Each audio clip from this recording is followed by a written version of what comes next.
All right, so let's move from the food and agriculture to the money, the raw cash.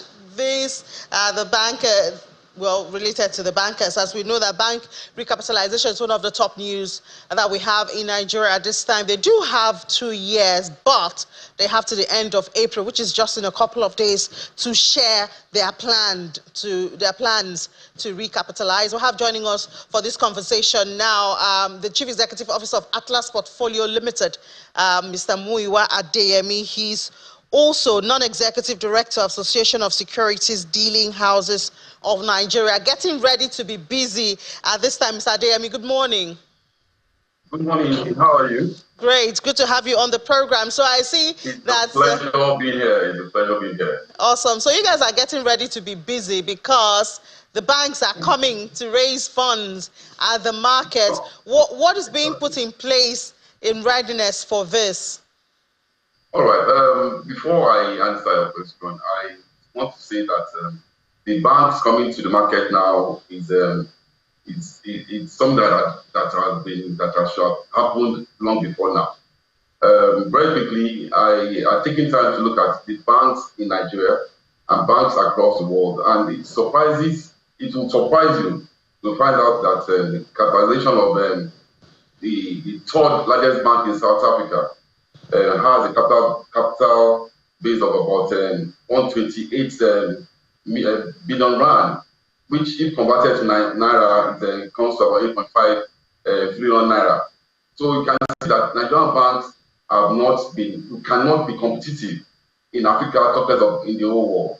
And if you look at so many of our banks, and then you look at the capital base in terms of asset base of most of these banks, Nigerian banks don't even fall within the first 50 or first 100, which is a negative for our banks and a negative for Nigeria and people. So now back to your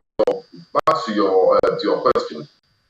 The capital market has a major that will play a major part in raising of these funds. Are already sitting down, not just for the stockbroking firms, but for the operators generally.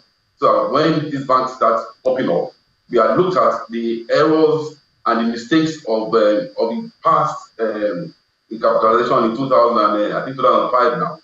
And we have picked up those mistakes of those times, and we're making preparation to make sure that those errors don't repeat themselves down. All right, so the market is, you did say that our banks are not as strong as other banks, as you have said. Now, how do we get the investors ready? For instance, I was talking earlier about how MRS has indicated that it would like to be delisted. Now, things like this could send uncertainty down the mind of investors. We want to have the markets flooded now, even though it's the banks that are coming in now. But how do we get investors ready for this flurry of opportunities that will be available in the markets? Okay, the first and major thing is to make sure that we have every Nigerian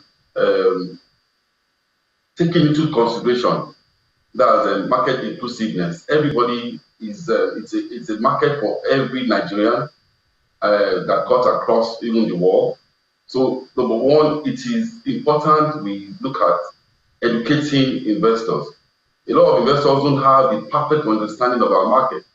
That's why you see some small investors go to money market to borrow short-term funds and want to play the market of long term. Most times they get their fingers burned, and that has played itself in time past. So now what the market will do, and in conjunction with the operators and even the bankers, is to ensure adequate education of Nigerians who will be participating in the market, number one. Number two, there will be so much of the use of technology. Technology never presented an opportunity during the first capitalization of banks, but now that will be deployed so that every household gets the opportunity to invest. And products that will narrow down on how we can participate would also come up. So those are three basic points that would be built on, so that investors, potential investors, can participate in the market. All right, so the other one is the economy.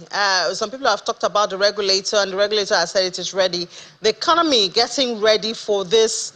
I mean, it's going to be huge liquidity coming in. What changes do you see it? The CIBN, for instance, they're talking about more credit to the private sector, but you also have the issue of bad debts and culture of how do people really want to pay back the debts and all of that? So how do we get both the real sector, the economy generally, ready for this liquidity that is about to come into it?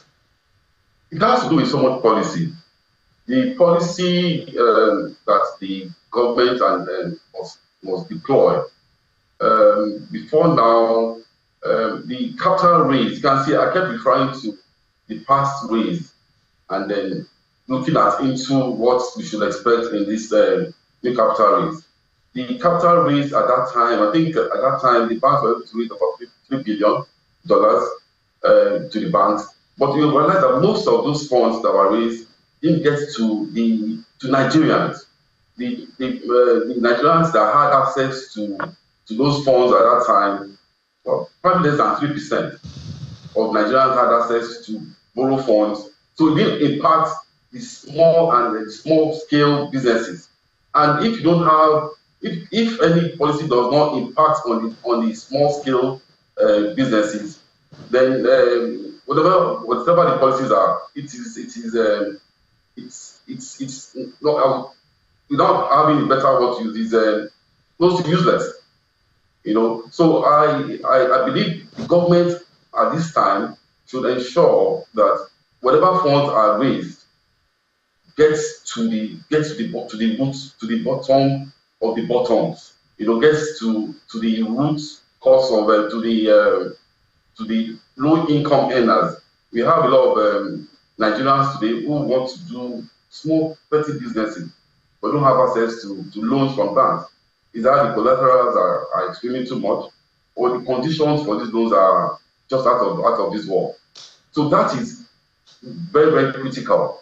Whenever these funds are raised, each policies must be in place to ensure that it gets to the medium and small scale enterprises. All right, thank you so much. I mean, that certainly is something that should be considered, because more liquidity in the banking sector does not automatically mean more funding to the real sector. Thank you so much. Chief Executive Officer of Atlas Portfolio Limited, Mr. Muyiwa Adeyemi, and also Non-Executive Director of Association of Securities Dealing Houses, Asham. Thank you so much for your time. You're welcome. Thank you, anytime.